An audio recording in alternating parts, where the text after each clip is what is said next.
হরে কৃষ্ণ। বন্ধুরা, আজ আমরা শ্রীমদ্ ভাগবত গীতার কয়েকটি শ্লোকের মাহাত্ম্য আস্বাদন করতে চলেছি। প্রকৃতপক্ষে এই শ্রীমদ্ ভাগবত গীতার মাহাত্ম্য বাক্য দ্বারা বর্ণনা করবার সামর্থ্য কারণ নেই, কারণ এটি এক পরম রহস্যময় গ্রন্থ। এতে সমস্ত বেদের সার সংগ্রহ করা হয়েছে। এর সংস্কৃত ভাষা এত সুন্দর ও সরল যে একটু চেষ্টা করলেই মানুষ সহজেই এটি বুঝতে পারে, কিন্তু এর বিষয়বস্তু এত গভীর যে আজীবন নিত্য গভীরভাবে অধ্যয়ন করলেও তার অন্ত পাওয়া যায় না। প্রতিদিন নতুন ভাব উদ্ভূত হতে থাকে, ফলে সর্বদাই এর অভিনবত্ব বজায় থাকে এবং একাগ্র চিত্তে শ্রদ্ধা ভক্তি সহকারে গভীর মনোনিবেশ করলে এর প্রতিটি পদ যে পরম রহস্যপূর্ণ তা সহজেই অনুভূত হয়। ভগবানের গুণ, প্রভাব এবং মর্ম এই গীতা শাস্ত্রে যেভাবে বর্ণনা করা হয়েছে, অন্যান্য শাস্ত্রে সেরূপ পাওয়া কঠিন, কারণ প্রায় সকল গ্রন্থেই কিছু না কিছু জাগতিক বিষয়ের আলোচনা থাকে।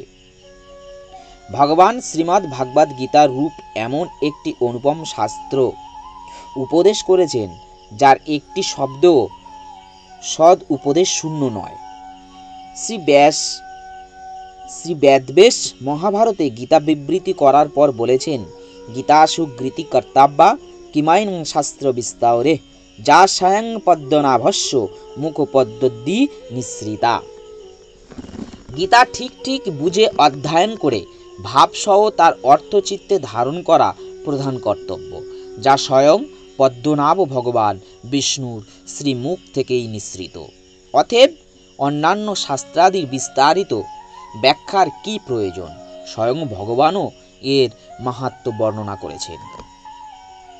এই গীতাশাস্ত্রে মনুষ্যমাত্রের অধিকার, তা তিনি যে কোনো বর্ণ আশ্রমের হোক না কেন, কিন্তু তার অবশ্যই ভগবানের শ্রদ্ধাযুক্ত এবং ভক্তি সম্পন্ন হওয়া চাই, কারণ ভগবান তার ভক্তদের মধ্যেই এটিকে প্রচার করবার নির্দেশ দিয়েছেন এবং বলেছেন যে স্ত্রী, বৈশ্য, শূদ্র এবং পাপজনী সম্ভূত ব্যক্তিও যদি তার শরণাগত হয়, তাহলে তারা পরম গতি লাভ করে নিজ নিজ স্বাভাবিক কর্ম দ্বারা ভগবানের পূজা করে মানুষ পরম সিদ্ধি লাভ করে থাকবেন।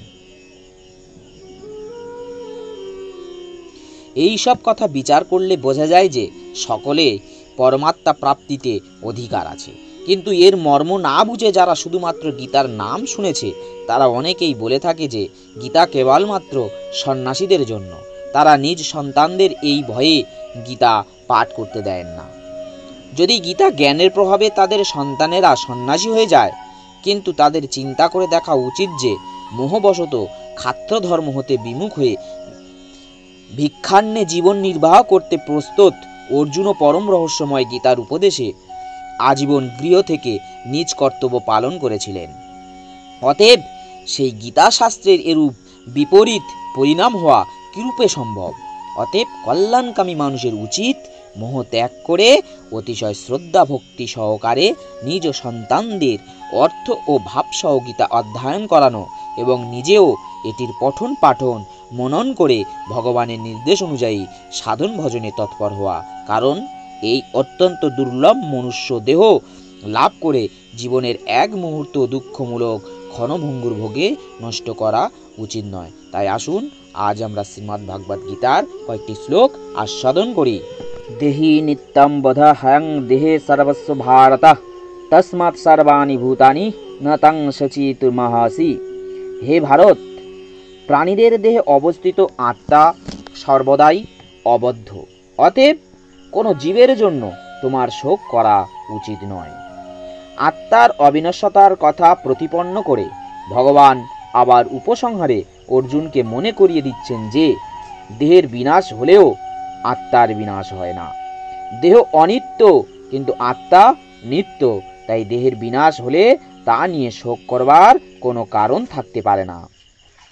অতএব পিতামহ ভীষ্ম ও আচার্য দ্রোণ নিহত হবেন বলে ভয়েও শোকে যুদ্ধ করতে বিমুখ হয়ে স্বধর্ম পরিত্যাগ করা ক্ষত্রিয় বীর অর্জুনের উচিত নয়। ভগবান শ্রীকৃষ্ণের নির্ভরযোগ্য প্রামাণিক উপদেশ মৃতের উপর আস্থা রেখে প্রত্যেকে বিশ্বাস করতে হবে যে এই জড় দেহ থেকে ভিন্ন ভিন্ন আত্মার অস্তিত্ব রয়েছে। এই নয় যে আত্মা বলে কোনো বস্তু নেই, অথবা রাসায়নিক পদার্থের পারস্পরিক ক্রিয়ার ফলে জাগতিক পরিপক্কতার কোনো এক বিশেষ অবস্থায় চেতনার লক্ষণগুলির বিকাশ ঘটে। অবিনশ্বর আত্মার মৃত্যু হয় না বলে নিজের ইচ্ছা মতো হিংসার আচরণ করাকে কখনোই প্রশ্রয় দেওয়া যায় না। কিন্তু যুদ্ধের সময় হিংসার আশ্রয় নেওয়াতে কোনো অন্যায় নেই, কারণ সেখানে তার যথার্থ প্রয়োজনীয়তা আছে। এই প্রয়োজনীয়তা অবশ্যই আমাদের খেয়াল খুশি অনুযায়ী বিবেচিত হয় না, তা হয় ভগবানের বিধান অনুসারে। চতুর্বর্ণের দ্বিতীয় বর্ণকে বলা হয় ক্ষত্রিয়। এদের কাজ হচ্ছে রাজ্য শাসন ও প্রজা পালন করা। ক্ষত কথাটির অর্থ হচ্ছে আঘাত, আর আঘাত বা বিপদ থেকে যে ত্রাণ করে সে হচ্ছে ক্ষত্রিয়। ক্ষত্রিয়েরা অস্ত্র চালনা শিক্ষা লাভ করে তাতে পারদর্শিতা লাভ করত। তাদের এই শিক্ষার একটি অঙ্গ হচ্ছে বনে গিয়ে হিংস্র পশু শিকার করা। এভাবে অস্ত্র শিক্ষা সমাপ্ত হলে ক্ষত্রিয় সন্তান বনে গিয়ে হিংস্র বাঘকে যুদ্ধে আহ্বান করত এবং শুধু তলোয়ার হাতে সেই বাঘের সঙ্গে যুদ্ধ করে তাকে নিধন করত। তারপর সেই বাঘকে পূর্ণ রাষ্ট্রীয় মর্যাদার সঙ্গে সৎকার করা হতো। এই প্রথা আজও জয়পুরের ক্ষত্রিয় রাজপরিবারে প্রচলিত আছে। ক্ষত্রিয়রা শত্রুকে যুদ্ধে আহ্বান করে তার প্রাণ সংহার করতে দ্বিধা করেন না। রাজ্য শাসন ও প্রজা পালনের জন্য এই প্রথার প্রয়োজন অপরিহার্য। তাই ক্ষত্রিয়েরা সরাসরিভাবে সন্ন্যাস গ্রহণ করতে পারে না। রাজনীতির ক্ষেত্রে অহিংসার পথ অবলম্বন করা কূটনীতি হতে পারে, কিন্তু তা কখনোই নীতিগত পন্থা নয়। নীতিশাস্ত্রে আছে আহবেশি মিতাহানং জিঘাংসন্ত মহিক্ষিতা যুদ্ধমানং পারাং শাক্ত সারগং জান্ত পারম মুখা যশস্নু পসব ব্রহ্মণ হস্তান্তে সততং দ্বিজা সংস্কৃতং কিল মন্ত্রশ্চ তেহপি সর্গম বা পুণ্যবান। কোন রাজা অথবা ক্ষত্রিয় যখন যুদ্ধক্ষেত্রে ঈর্ষান্বিত শত্রুর সঙ্গে সংগ্রামে রত হন, মৃত্যুর পর তিনি স্বর্গলোকে গমন করেন, তেমন ওই ব্রাহ্মণ যজ্ঞে পশু বলি দিলে স্বর্গ লাভ করেন। তাই যুদ্ধক্ষেত্রে শত্রুকে হত্যা করা এবং যজ্ঞে পশু বলি দেওয়ার হিংসাত্মক কার্য বলে গণ্য করা হয় না, কারণ এই ধর্ম অনুষ্ঠানের ফলে সকলেই লাভবান হয়। যজ্ঞে উৎসর্গকৃত পশু জৈব বিবর্তনের মাধ্যমে ধীরে ধীরে উন্নত থেকে উন্নততর জীব দেহ ধারণ না করে সরাসরিভাবে মনুষ্য শরীর প্রাপ্ত হয় এবং সেই যজ্ঞের ফলে দেবতারা তুষ্ট হয়ে মর্তবাসীদের ধন ঐশ্বর্য দান করেন। সুতরাং ধর্মচারণ করলে এভাবে সকলের লাভবান হয়। স্বধর্ম দুই রকমের। জড়বন্ধন মুক্ত না হওয়া পর্যন্ত জীবকে শাস্ত্রের বিধান অনুযায়ী তার দেহের ধর্ম পালন করতে হয় এবং তার ফলে সেই জড়বন্ধন থেকে মুক্ত হয়। মুক্ত অবস্থায় জীব তার অপ্রাকৃত স্বরূপে অধিষ্ঠিত থাকে, তখন আর তার দেহত্ব বুদ্ধি থাকে না। তাই তখন তাকে এই জড়জাগতিক অথবা দেহগত আচার অনুষ্ঠান করতে হয় না। শাস্ত্রের বিধান অনুযায়ী বদ্ধ অবস্থায় দেহাত্ম বুদ্ধির স্তরে জীবের ব্রাহ্মণ, ক্ষত্র, বৈশ্য ও শূদ্র এই চারটি স্তর থাকে এবং তাদের স্ব স্ব ধর্ম থাকে এবং সেই ধর্ম আচরণ করা তাদের অবশ্যই কর্তব্য। ভগবান নিজেই গুণ ও কর্ম অনুসারে এই স্বধর্ম নির্ধারণ করেছেন এবং এই সম্বন্ধে চতুর্থ অধ্যায়ে বিশেষভাবে আলোচনা করা হয়েছে। দেহগত স্বধর্মকে বলা হয় বর্ণাশ্রম ধর্ম অথবা মানুষের পারমার্থিক উন্নতি লাভের উপায়। আর বর্ণাশ্রম ধর্ম অথবা জড়া প্রকৃতির নির্দিষ্ট গুণ অনুসারে প্রাপ্ত দেহটির দ্বারা অনুষ্ঠিত বিশেষ কর্তব্য কর্মের স্তর থেকে মানব সভ্যতা শুরু হয় এই জীবনের প্রতিটি ক্ষেত্রে উচ্চ কর্তৃপক্ষের নির্দেশ অনুসারে এই বর্ণাশ্রম ধর্ম আচরণ করার ফলে মানুষের ক্রমে ক্রমে উচ্চ থেকে উচ্চতর জীবন প্রাপ্ত হয়ে অবশেষে এই জড়বন্ধন থেকে মুক্ত হয়।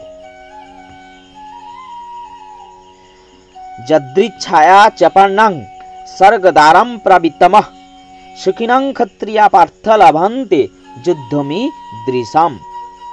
হে পার্থ, স্বর্গদ্বার উন্মোচনকারী এই প্রকার ধর্মযুদ্ধে অংশগ্রহণ করার সুযোগ না চাইতেই সে সব ক্ষত্রিয়ের কাছে আসে, তারা সুখী হন।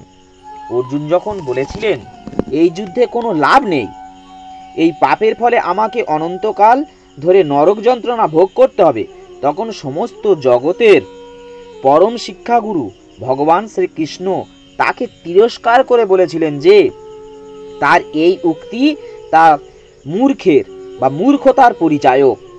তার স্বধর্ম ক্ষাত্র ধর্ম ত্যাগ করে অহিংসা নীতি অবলম্বন করা তার পক্ষে অনুচিত। যুদ্ধক্ষেত্রে ক্ষত্রিয় যদি অহিংস নীতি অবলম্বন করে তবে তাকে একটি মস্ত বড় মূর্খ ছাড়া আর কিছুই বলা যায় না। পরাশর স্মৃতিতে ব্যাসদেবের পিতা পরাশর মুনি বর্ণনা করেছেন, ক্ষত্রিয় হি প্রজা রক্ষণং শস্ত্রপাণি প্রদদণ্ডায়ন নির্জিতা পারাশৈনাদিখিতিং ধর্মেণং পালায়েতা। সব রকম দুঃখ দুর্দশা থেকে রক্ষা করে প্রজা পালন করাই হচ্ছে ক্ষত্রিয়ের ধর্ম, এবং সেই কারণে নিয়ম শৃঙ্খলা বজায় রাখবার জন্য তাকে অস্ত্র ধারণ পূর্বক দণ্ডদান করতে হয়। তাই তাকে বিরোধী ভাবাপন্ন রাজার সৈন্যদের বলপূর্বক পরাজিত করতে হয়, এবং এভাবেই ধর্মের দ্বারা তার সেই পৃথিবী পালন করাই উচিত।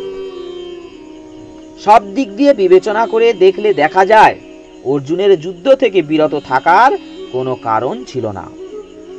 যুদ্ধে যদি তিনি জয়লাভ করতেন তবে তিনি রাজ্য সুখ ভোগ করতেন, আর যুদ্ধে যদি তিনি মৃত্যুবরণ করতেন তবে তিনি স্বর্গলাভ বা স্বর্গলোক উন্নীত হতেন, যেখানে তার জন্য দ্বার ছিল অবারিত খোলা। যুদ্ধ করলে উভয় ক্ষেত্রেই তিনি লাভবান হবেন। অথ চিত্তমিমাং ধর্মং সংগ্রামঃ ন করিষ্যসি ততং সধর্মং কৃতিং চাহিতা পাপম ব্যবসাসি। কিন্তু তুমি যদি এই ধর্মযুদ্ধ না করো তাহলে তোমার স্বীয় ধর্ম এবং কৃতি থেকে ভ্রষ্ট হয়ে পাপ ভোগ করবে। অর্জুনের বীরত্বের খ্যাতি ছিল সর্বজন বেদিত। তিনি মহাদেবের মতো দেবতাদের যুদ্ধে পরাস্ত করেছিলেন, কিরাতরূপী মহাদেবকে যুদ্ধে পরাস্ত করেছিলেন। সন্তুষ্ট হয়ে মহাদেব তাকে পশুপাত নামক এক ভয়ঙ্কর অস্ত্র দান করেছিলেন। তার অস্ত্র শিক্ষা গুরু দ্রোণাচার্য তার প্রতি সন্তুষ্ট হয়ে তাকে আশীর্বাদ করেছিলেন, এবং এমন একটি অস্ত্র দান করেছিলেন যার দ্বারা তিনি দ্রোণাচার্যকে পর্যন্ত হত্যা করতে পারতেন। তার ধর্মপিতা দেবরাজ ইন্দ্র তাকে তার বীরত্বের জন্য পুরস্কৃত করেছিলেন। এভাবেই অর্জুনের বীরত্বের খ্যাতি সমস্ত বিশ্ব ব্রহ্মাণ্ডে সুবিদিত ছিল। তাই তিনি যদি যুদ্ধ বিমুখ হয়ে যুদ্ধক্ষেত্র পরিত্যাগ করতেন তবে তিনি কেবল তার ক্ষাত্র ধর্মেই যে অবহেলা করতেন তা নয়, সেই সঙ্গে তার বীরত্বের গৌরবও নষ্ট হতো এবং তাকে নরকগামী হতে হতো। পক্ষান্তরে যুদ্ধ করবার জন্য অর্জুনকে নরকে যেতে হতো না, বরং যুদ্ধ না করার জন্যই তাকে নরকে যেতে হতো। অর্জুনের বন্ধু উপদেষ্টা রূপে ভগবান শ্রীকৃষ্ণ তাকে জানিয়ে দিচ্ছেন যুদ্ধ না করলে তার ফলাফল কি হবে। ভগবান বলেছেন, অর্জুন, যুদ্ধ শুরু হওয়ার পূর্বেই যদি তুমি যুদ্ধক্ষেত্র পরিত্যাগ করো তবে সকলে বলবে তুমি কাপুরুষ। তোমার মতো যশস্বী ও মহানুভব বীরের পক্ষে এই কুখ্যাতির চাইতে মৃত্যুবরণ করাই শ্রেয়। তাই প্রাণ রক্ষার জন্য যুদ্ধক্ষেত্র থেকে পলায়ন করার চাইতে যুদ্ধক্ষেত্রে প্রাণ ত্যাগ করা অনেক ভালো। তার ফলে তুমি আমার বন্ধুত্বের মর্যাদা রক্ষা করবে এবং সমাজ তোমার সুনাম অক্ষুণ্ণ থাকবে। এভাবেই ভগবান অর্জুনকে বোঝালেন যুদ্ধক্ষেত্রে পরিত্যাগ করার চাইতে যুদ্ধক্ষেত্রে প্রাণ ত্যাগ করাই অনেক শ্রেয়। জয় শ্রীকৃষ্ণ।